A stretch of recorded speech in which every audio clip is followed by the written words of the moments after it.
Buen día, mi nombre es Merlisa Colina y voy a hablarles sobre lo que es el examen de segundo laxo de Derecho Tributario. Comenzaré con el concepto sobre el impuesto sobre la renta.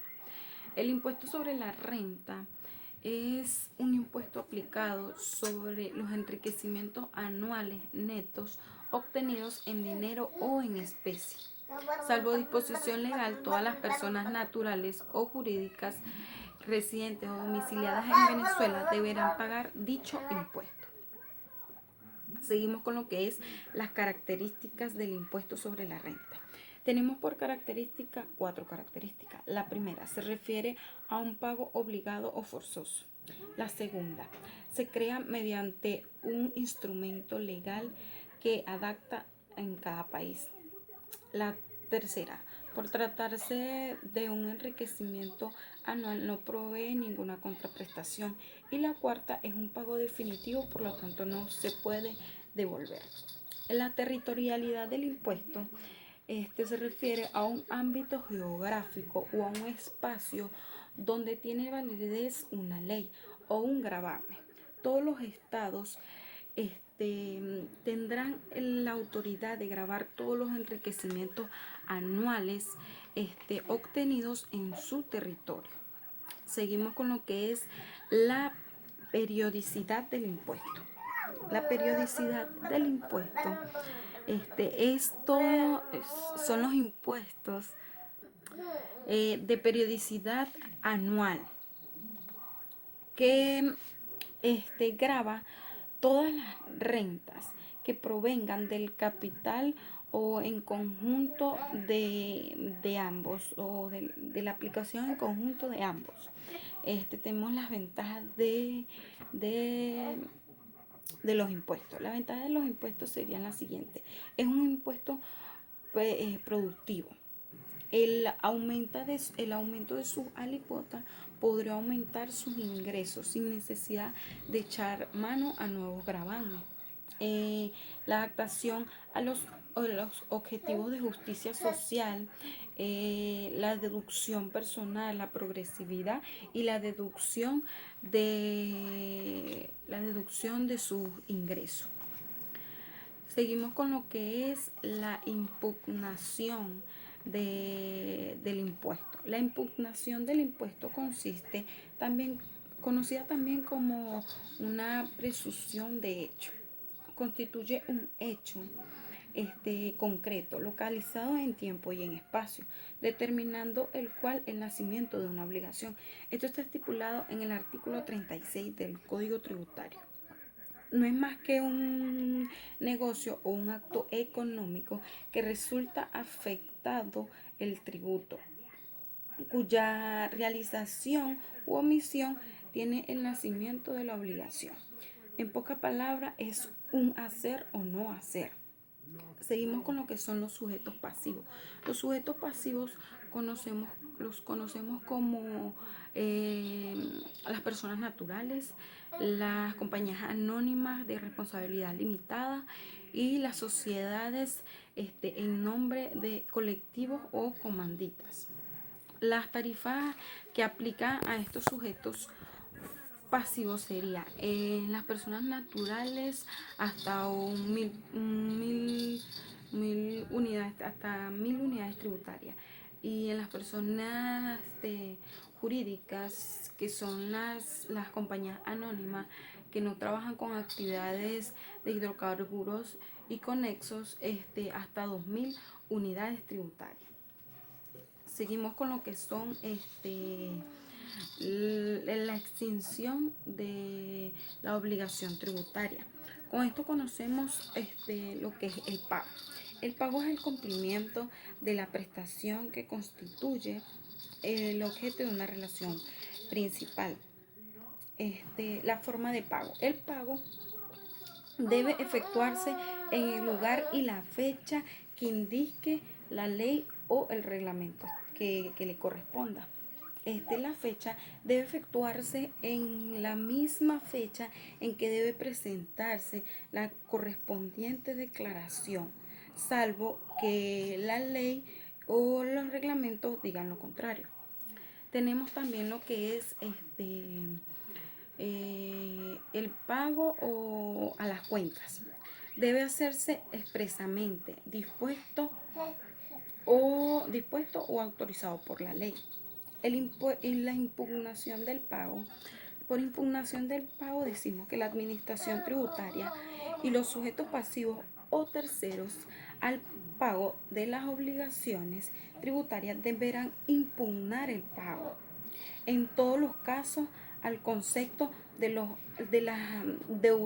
deudores en el orden siguiente: las sanciones, intereses moratorios y tributos del periodo correspondiente.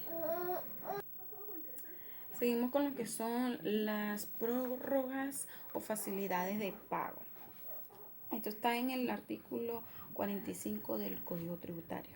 El Ejecutivo Nacional concederá con carácter general prórroga y demás facilidades para el pago de las obligaciones no vencidas, así como fraccionamientos para el plazo del pago de deudas atrasadas. Cuando el normal cumplimiento de las obligaciones tributarias se vea incumplido por el caso en caso de caso forzoso o fuerza mayor.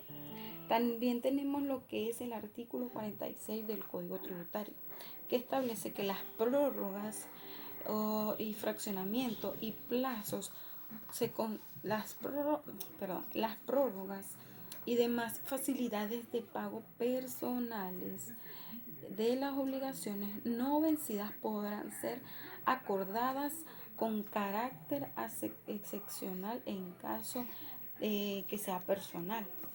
Seguimos con lo que es el artículo 47 del Código Tributario. Este artículo nos establece que excepcionalmente en casos particulares y siempre que los derechos fiscales queden suficientemente garantizados, la administración tributaria podrá conceder el fraccionamiento y plazo para el pago de las deudas atrasadas.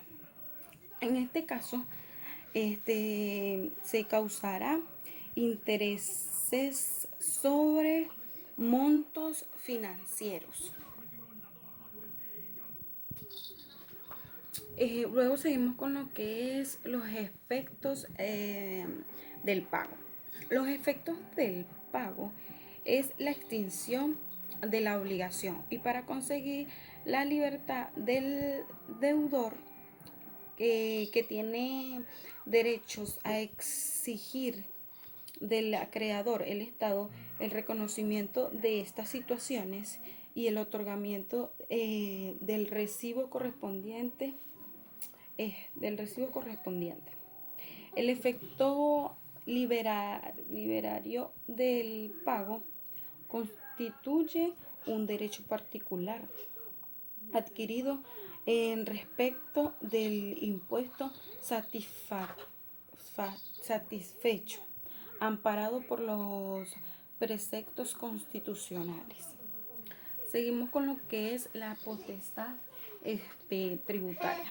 Las potestades tributarias están establecidas en la Constitución, por lo tanto nuestra Constitución nos establece que los estados están capacitados de ejercer las potestades tributarias.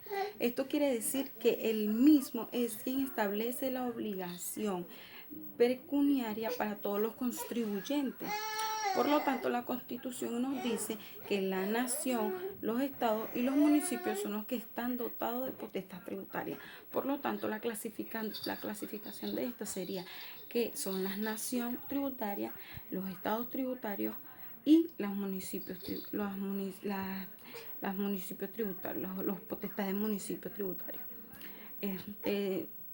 Con esto seguimos lo que es en la determinación de los procesos.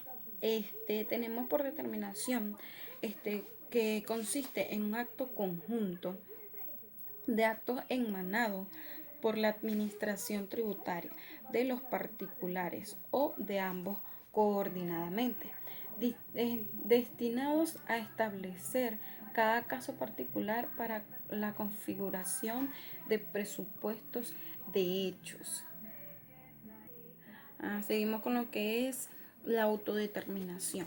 La autodeterminación es el acto mediante el cual el propio sujeto pasivo, por medio de documentos denominados planillas de liquidación, determina y cuantifica la obligación tributaria.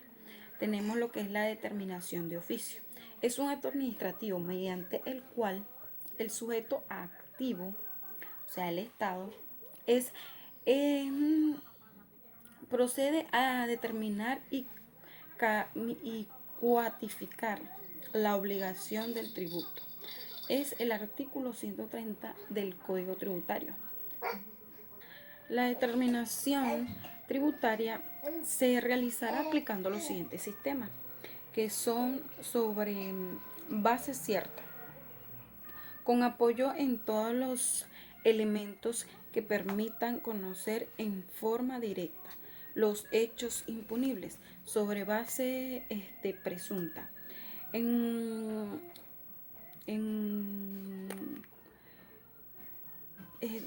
materia de los elementos, hechos y circunstancias que por su vinculación o